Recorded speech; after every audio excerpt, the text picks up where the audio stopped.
Bien, hermanos, Dios les bendiga, espero que se encuentren muy bien. Bueno, pues aquí estamos, gracias a Dios, ¿verdad? Compartiendo esta clase número 3. Y bueno, pues una clase que pues queda grabada y pues ya más adelante, ¿verdad? Las siguientes ya haremos todo lo posible para que todo sea pues ya en tiempo real, ¿verdad?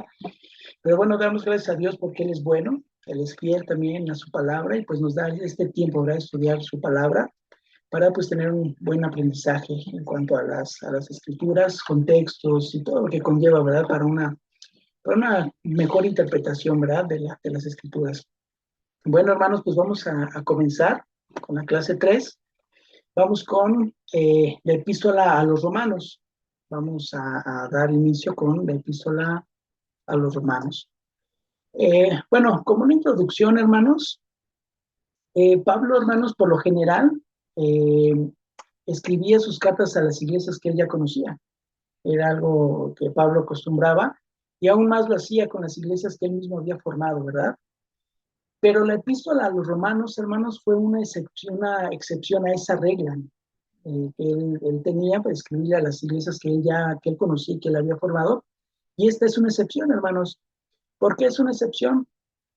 Porque Pablo no había ido a Roma, hermanos. Él no fue a Roma. Y debido a que pues no fue un ministerio directamente, ¿verdad? Él no fundó la iglesia. Bueno, pues lo que hace Pablo pues es escribirles y primeramente lo que hace es, digamos, de cierto modo, ¿verdad? Presentarse, dar sus credenciales de presentación, ¿verdad? A la iglesia en Roma. Y bueno, pues es lo que hace, lo primero que hace. Dice Pablo, siervo de Jesucristo, llamado a ser apóstol, apartado para el evangelio de Dios. Entonces, una vez que Pablo se presenta con la iglesia de Roma, en el versículo 1, capítulo 1, continúa Pablo diciéndoles pues que el evangelio que a él le había sido confiado era el mismo evangelio, ¿verdad? Que había llevado a los romanos a Cristo. Es decir, que compartían ese mismo evangelio, ¿verdad? Y pues les hace notar que la fe en la que ellos ya caminaban había llegado a ser conocida, ¿verdad? En todo lugar. Y el deseo de Pablo, hermanos, era desarrollar el progreso de esa fe en la cual ellos ya estaban viviendo. Esta epístola a los romanos, hermanos, hay una explicación muy amplia del contenido doctrinal del Evangelio. Es muy amplio, muy preciso, ¿verdad? En esa doctrina, la doctrina del Evangelio.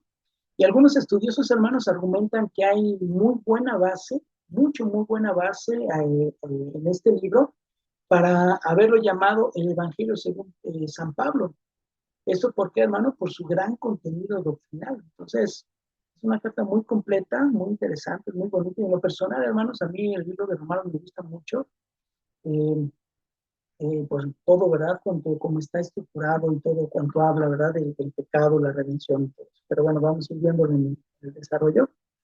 La epístola a los romanos, hermanos, en esta epístola hay más citas del Antiguo Testamento que en cualquier otra. En cualquier otra. Entonces, es así por medio de las citas del Antiguo Testamento que Pablo demuestra que el Evangelio de Dios ha sido prometido desde antes por sus profetas, ¿verdad? De las Santas Escrituras. Así lo menciona Pablo, ¿verdad? En el versículo 1, en el 2. Y Pablo pues usa ciertas frases con mucha frecuencia, ciertas palabras con mucha frecuencia. Vamos a ver qué palabras usa mucho Pablo. Tiene la palabra ley, palabra todos, palabra justicia, palabra pecado, palabra muerte, la palabra en Cristo también la usa mucho, la palabra carne, ¿verdad? La carne, y pues también la palabra imputar. Este se debe tener, hermanos, un buen estudio, ¿verdad? De esta carta y debe de ser también con mucha conciencia para poder compartir también a otros el Evangelio de la gracia de Dios. Esta carta es muy completa, pero también hay que estudiarla muy minuciosamente, hermanos. Es muy interesante, pero sí, hay que estarla analizando de esa manera. Bueno, pues el autor, ¿verdad? El autor de esta epístola, bueno, pues fue escrita por Pablo aproximadamente en el año 57 después de Cristo en Corinto. Recordemos que casi toda la historia de la iglesia apostólica, ya en Hechos, se relaciona con la historia personal de Pablo, ¿verdad? El más grande de los apóstoles. Recordemos que cuando vimos Hechos, los primeros capítulos del 1 al 8 hablan mucho de Pedro, pero del 9 al 28 son más capítulos, es más extenso, se habla pues, de Pablo, ¿verdad? Y pues se relaciona con su historia personal. También, pues Pablo escribió principalmente a los creyentes judíos y gentiles en la capital del Imperio Romano. Esto, hermanos, lo hizo con una finalidad. Primeramente, pues darse a conocer a los creyentes de allí. También fue para desarrollar y defender la verdad del evangelio que él había predicado. Y pues también es para animar a los creyentes de Roma. También pues les escribe para que aprendan a depender exclusivamente de la gracia de Dios para salvación. A pesar, hermanos, de que las actitudes y acciones de Pablo, ¿verdad? Anteriormente lo hacían un candidato menos probable, ¿verdad? Para alcanzar la salvación, como fue, ¿verdad? Perseguidor de los cristianos y cómo consintió, ¿verdad? La muerte de muchos de ellos, entre ellos Esteban. Sin embargo, hermanos, la soberanía de Dios, pues le da esa salvación, ¿verdad? Le otorga esa salvación cuando Jesús mismo se le apareció, ¿verdad? Camino a Damasco. Y por esta y por otras muchas más revelaciones sobrenaturales, hermanos, Pablo llegó a ser testigo de Cristo resucitado y un apóstol con una misión. Recuerdan también, ¿verdad? Que Pablo fue llevado, ¿verdad? Al tercer cielo y lo manifiesta. Entonces, Pablo vivió muchas cosas sobrenaturales y es un llamado, ¿verdad? Que el Señor le hace con una misión, la cual pues tenemos también nosotros, tenemos una misión en Cristo, nada más que pues hay que obedecerla y ponerla también por obra. Como antecedentes, hermanos, de esta epístola, bueno, Romanos es quizá la carta más significativa. Se dice que puede ser la más significativa porque es la que da a entender o a conocer con más precisión los temas de muerte, del pecado, temas de la justicia, la gracia, la verdad, la fe, etcétera, ¿verdad? Entonces, hay un común acuerdo que esta epístola Pablo presenta, la presenta de una manera muy completa, ¿verdad? Es presentar de manera completa el Evangelio de salvación en Cristo. Y, por ejemplo, bueno, pues esta epístola habla de cómo el pecador puede ser restaurado a una relación correcta y a una comunicación con Dios. Comunicación y comunión también, ¿verdad? Con el Señor. Fue, hermanos, un designio divino, pues interpretando la verdad hablada, ¿verdad? Ya por Jesús, Pablo pudiera escribir una epístola pues, que explicara esas verdades, ¿verdad? A las personas. Y pues también Romanos escribió en Corinto a finales del tercer viaje misionero de Pablo y fue escrita para los judíos y los gentiles que vivían en Roma. El apóstol Pablo, hermanos, poseía las mejores capacidades para este ministerio a los gentiles. Esto debido, pues sí, igual a su experiencia, su educación, su formación. Hay comentaristas, hay teólogos pues, de renombre que han dicho que sus antecedentes, o sea, los antecedentes de Pablo, fueron una combinación extraordinaria. Su nacimiento judío, su idioma hebreo, su ciudadanía romana, su educación judía y su cultura griega. Así es que todo esto, hermanos, contribuyó a hacer de Pablo el hombre que fue. Pero eso de cierto modo se concluye, ¿verdad? Que el Espíritu Santo preparó a este hombre, pues, le dio su mensaje para poder compartirlo, ¿verdad? Podemos que Pablo, pues, era un hombre, se dice que descendiente, pues, de su padre, que era su familia era adinerada, por eso es que Pablo lo enviaron, ¿verdad? Con estudios académicos con personajes muy importantes, ¿verdad? Que a los pies de Gamaliel, dice que él fue instruido. Entonces, fue un hombre muy estudiado, pero eso también el Señor lo usó, ¿verdad? Pues para que Dios fuera glorificado, pero también pues, tuvo que ser moldeado, ¿verdad? En todas las áreas de su vida. El propósito, hermanos, el propósito. Durante su ministerio, Pablo tuvo como meta predicar el Evangelio en los lugares donde Cristo no era nombrado para que no recibieran la influencia de otros hombres. Esto lo podemos leer capítulo 15, versos 20 y 21. El propósito de Pablo, hermanos, era esforzarse a predicar el Evangelio. Y él mismo dice en la carta, dice, no donde Cristo yo hubiese sido nombrado, para no edificar sobre fundamento ajeno. Por ello es que una vez hecha la labor de Corinto, hermanos, no había otra zona oriental donde el Imperio Romano en donde evangelizar. Así es que Pablo pues planea llevar el evangelio al occidente, ¿verdad? De España y visitar a los romanos en su camino hacia España. Y aunque Pablo nunca había estado en Roma, muchos cristianos, hermanos romanos que habían trabajado con Pablo en otras partes, pues sí lo conocían. Unos de ellos, pues, fueron Aquila y Priscila, y Rufo y su madre, que es lo que dice la escritura, ¿verdad? Se piensa, hermanos, que Aquila y Priscila fueron quienes fundaron la iglesia en Roma. Y pues eso es lo que se piensa, que ellos fueron quienes la fundaron. Y pues Pablo esperaba, ¿verdad?, que Roma fuera la sede también de las misiones en el occidente, así como también Antioquía lo había sido para el oriente, hermano. Entonces Pablo eso es lo que esperaba. Y pues a fin de pedir ese apoyo al de la iglesia en Roma para esa misión, para cumplir esa misión, Pablo también presentó el evangelio que predicaba pues de una manera muy comprensiva y muy sistemática. ¿Por qué? Porque cuando iniciaba su viaje a Jerusalén, pues él se sentía temeroso, ¿verdad? Él temía también por su seguridad, por su vida misma. Y pues eso pidió, ¿verdad? Eso es lo que pidió a los romanos, que oraran para que él pudiera ser librado, ¿verdad? De los judíos no creyentes de Judea. Entonces, esto, hermanos, quizá fue lo que hizo escribir con mucho cuidado el evangelio, ¿verdad? Que predicaba. Es decir, que él plasmó bien estructurado aquí sobre todo en esta epístola, y pues pensando él que si él no tenía la oportunidad de proclamarlo, por el peligro que él estaba, en el cual estaba, pues la iglesia en Roma pues sería la encargada, ¿verdad?, de compartirlo con los pueblos de todo allá en todo el occidente. Entonces Pablo le estructura muy bien, pensando también en esa parte, ¿verdad? Y pues vaya que lo hizo muy bien en este, en esta epístola. El contenido, hermanos, bueno, entre los libros del Nuevo Testamento, Romanos es la presentación más sistemática y comprensiva del Evangelio. ¿Esto qué quiere decir? Bueno, pues la carta está muy bien estructurada, está muy bien organizada y pues su mensaje es también muy claro. Vemos que el cuerpo de la epístola tiene dos partes. Vamos a ver dos partes del cuerpo de la epístola. La primera parte es la teológica.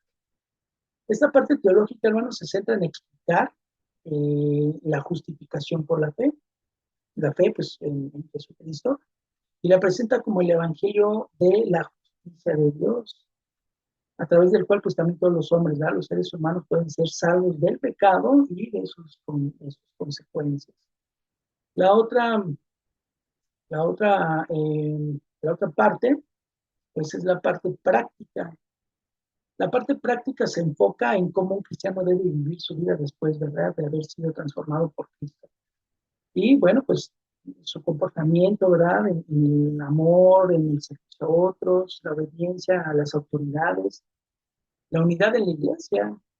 Además, pues también reflexiona sobre el evangelio y la fe que justifica al pecador. Entonces, esta es la parte práctica, ¿no? La obediencia, el caminar en Cristo. Y asimismo, hermanos, esos primeros versículos de esta epístola, Pablo, al ser nombrado por el Señor como un apóstol, pues ese ministerio o eso que el Señor le delegó, ese ministerio que le dio del apostolado, pues lo hace sentir deudor. Él se siente muy comprometido y se siente deudor, ¿verdad? Y se dispone a pagar esa deuda predicando el Evangelio. Y bueno, pues es lo mismo, así lo dice, ¿verdad? Pablo se siente deudor para con todos. Y dice en el capítulo 1, verso 14 y 15, dice, a griegos y a no griegos, a sabios y a no sabios soy deudor. Así que, en cuanto a mí, pronto estoy a anunciaros el Evangelio también a vosotros que estáis en Roma. Vemos que Pablo pues quiere pagar esa deuda, ¿verdad? Y estaba más que dispuesto a hacerlo, así como nosotros debemos hacerlo, también predicando la palabra, no solamente de palabra, ¿verdad?, sino de hecho, ¿verdad? De hecho, en verdad, como un testimonio, cartas de ida, ¿verdad? Que también Pablo lo menciona en una de las cartas de esa manera. Veamos también otro versículo clave de esta epístola. Dice, no me avergüenzo del Evangelio porque es poder de Dios para salvación a todo aquel que cree, el judío primeramente y también el griego. Este versículo, hermanos, bien puede considerarse el versículo clave de la epístola. Sí, es como se puede considerar. Y pues sí, en realidad es el tema también de este libro. Y bueno, pues Romanos contiene tres secciones. Tres secciones. Vamos a ver cuáles son estas secciones. La primera sección es una exposición doctrinal, pero en esta área doctrinal también la podemos dividir en tres partes. Esa es la primera sección, pero vamos a dividir, esta se divide también en tres partes. Primero, en la doctrina del pecado. Esa es una exposición doctrinal que también se divide en la doctrina del pecado. Esto hace referencia, hermanos, al pecado gentil, al pecado judío, al pecado en general, ¿no? El pecado del mundo. También se secciona en la doctrina de la justificación. Este abarca los medios los medios de la justificación, hermanos, para que es que por medio de la fe en Cristo nos sea impartida la justicia de Dios. Como ejemplo de justificación, Pablo menciona que Abraham y David, hermanos, creyeron en la justificación por medio de la fe y no por las obras. Y también pues enumera, ¿verdad?, resultados de la justificación, que son motivo también para gozarnos, ¿verdad?, en las tribulaciones. ¿Y por qué gozamos en las tribulaciones, hermanos? Pues es debido a la presencia del Espíritu Santo en nuestros corazones. Y pues eso es, ¿verdad?, lo que Pablo también está hablando en la doctrina de la justificación, que además, ya que somos justificados, bueno, pues aún en medio de las tribulaciones debe haber ese gozo, ¿no?, por la presencia del Espíritu Santo. Menciona también pues, la liberación de la ira de Dios. Y el tercer punto de esta sección es la santificación. Pablo explica, hermanos, que la santificación significa morir al yo. Con lo que, con eso que Pablo expresa, hermano, con esto que enseña, refute una peligrosa herejía, hermano. ¿Y cuál era esa herejía? Bueno, que mientras más pequemos, más grande será la oportunidad de que se muestre la gracia de Dios en la vida de Dios. Entonces, Pablo dice que el verdadero bautismo del Espíritu Santo es morir al pecado. O sea, no es que yo acepto el Espíritu Santo y puedo seguir pecando, aquí que la gracia de Dios pues, será más grande, ¿verdad?, hacia mi favor, ¿no? Sino que eso explica él, que la santificación, pues es que hay que morir al pecado completamente. Y pues explica la necesidad de la santificación, lo explica de esta manera. Pablo afirma que el pecado muere en nosotros y que por eso necesitamos una completa liberación en Cristo. Vamos a ver el punto número 2, que es la interpretación dispensacional o profética, capítulo 9 al 11.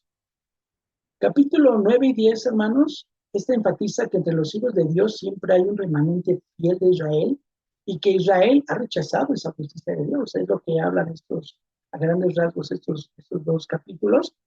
Y pues el camino de la salvación, hermanos, se pone claramente, ¿verdad?, en esos versículos. ¿Esto por qué, hermano? Bueno, pues porque Pablo lo dice así en Romanos 10, 9 a 10, dice que si confesares con tu boca que Jesús es el Señor y creyeres en tu corazón que Dios le levantó de los muertos, serás salvo, porque con el corazón se cree para justicia, pero con la boca se confiesa para, para salvación.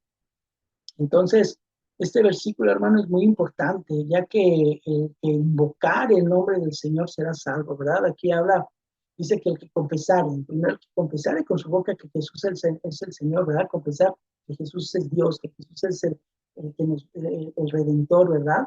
Y creerlo en el corazón, ¿verdad? Que Cristo también se levantó, Dios le levantó de los muertos al Señor y si será salvo. Pero la parte que dice, con el corazón se cree para justicia, pero con la boca se confiesa para salvación. Fíjense que esta parte, hermanos, de invocar, dice, el que invocar el nombre del Señor será salvo, ¿verdad? O sea, el confesar, invocar, ¿verdad? La palabra invocar se define como apelar, llamar, pedir ayuda, pedir auxilio. Entonces, es lo que Pablo está diciendo, ¿verdad? Que nosotros lo que tenemos que hacer es invocar, ¿verdad? Confesar, invocar con nuestros labios, ¿verdad? Que Jesús es el Señor, ¿verdad? Confesarlo con la boca, creer en el corazón, ¿verdad? Que Dios le levantó de entre los muertos. Entonces, es es una apelar, ¿verdad? Un llamar, un pedir una auxilio. Y pues también en el capítulo 3, verso 13, también algo esta parte, porque todo aquel que invoca el nombre del Señor será salvo. Eso es a lo que, perdón, a lo que me refería, ¿verdad? El invocar el nombre del Señor. Entonces, el confesar, el hablar, el decir, yo creo en el Señor, y pues creer en el corazón. Y el invocarlo, el pedir ese auxilio, ¿verdad? En el nombre del Señor, pues ese será salvo. Capítulo 11 es como Israel es restaurado al favor de Dios. Este capítulo, hermanos, Pablo afirma que Dios no ha rechazado a su pueblo. Ya, pues hay un remanente, ¿verdad? Que también será salvado. El punto número 3, aplicación práctica o devocional. Bueno, ahora llegamos al capítulo 2, hermanos. Aquí ya la aplicación, ¿verdad? Algo, ya lo práctico, ya lo devocional, ¿verdad? Fíjense que aquí es donde el apóstol Pablo comienza a tratar esa parte práctica, una parte exhortativa de la epístola, y discute una vida religiosa, ¿verdad? El creyente, y ruega, ¿verdad?, que se lleve una vida santa, un servicio dedicado a Dios. En los primeros 2 versículos, hermanos, de este capítulo, Pablo hace la exhortación a que los cristianos, hermanos, cristianos de Roma y en general, eh, se den completa y totalmente al Señor. Es decir, tenemos que entregarnos, ¿verdad?, al Señor completamente. ¿Y qué es lo que dice el capítulo 12 en Romanos 12, 1 y 2? Así que, hermanos, os ruego por las misericordias de Dios que presentéis vuestros cuerpos en sacrificio vivo, santo, agradable a Dios, que es vuestro culto racional. No os conforméis a este siglo, sino transformaos por medio de la renovación de vuestro entendimiento, para que comprobéis cuál sea la buena voluntad de Dios agradable y perfecta. Pablo, hermanos, aquí comienza exhortando a los creyentes a una dedicación total a Dios. Esto lo hace semejante a un holocausto. Él menciona, como les comentaba, menciona mucho el Antiguo Testamento, entonces lo asemeja a un holocausto. Pablo, hermanos, pues sí, ruega, ¿verdad?, que presenten los cuerpos en sacrificio vivo, santo, agradable a Dios. Es decir, una dedicación completa a Dios es la base necesaria, ¿verdad?, para una vida santa y un servicio grato al Señor. De presentarse a Dios, pues la verdad es de que no se trata también, ¿verdad?, de presentarse solo con una intención o una actitud interna, sino, hermanos, también que sea una expresión exterior, o sea, no es nada más, yo creo en Dios y en mi corazón, Dios sabe que le amo, ¿verdad? Y por fuera, ¿verdad?, el cuerpo está haciendo lo indebido, ¿no? Sino que también se tiene que expresar, ¿verdad? En lo exterior, ¿verdad? En el mismo cuerpo, ¿verdad? Esto también lo debemos de manifestar, ¿verdad? Y esto, hermanos, que es lo que agrada a Dios. Este servicio es el culto, hermanos. Es el culto, es un servicio racional. Eso quiere decir, hermanos, que ese servicio, pues, o adoración, por decirlo también con otras palabras, debe de ser, hermanos, con un raciocinio, es decir, con el razonamiento, tener una decisión, ¿verdad?, tomada con el entendimiento. Eso es lo que Pablo está diciendo, es el culto racional, es el servicio a Dios, pero con conciencia, creyendo y pensando, ¿verdad?, que puedo hacerlo con una conciencia, con un entendimiento. Y pide que no haya tampoco un amoldamiento a este sistema, ¿verdad?, de criterios, actitudes que se presentan en estos tiempos, en este siglo, dice Pablo, sino que lo que se debe hacer es transformarse, ¿verdad? Aquí hay una transformación.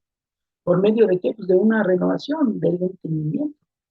Para que haya un cambio, hermanos, en los hijos de Dios, pues no es necesario, hermanos, que el Señor nos cambie, ¿verdad? Nos dé un nuevo cerebro, ¿verdad? Que nos dé una nueva mente, o sea, que nos cambie, ¿verdad? Este cerebro, sino que lo que dice que es la transformación, hermano.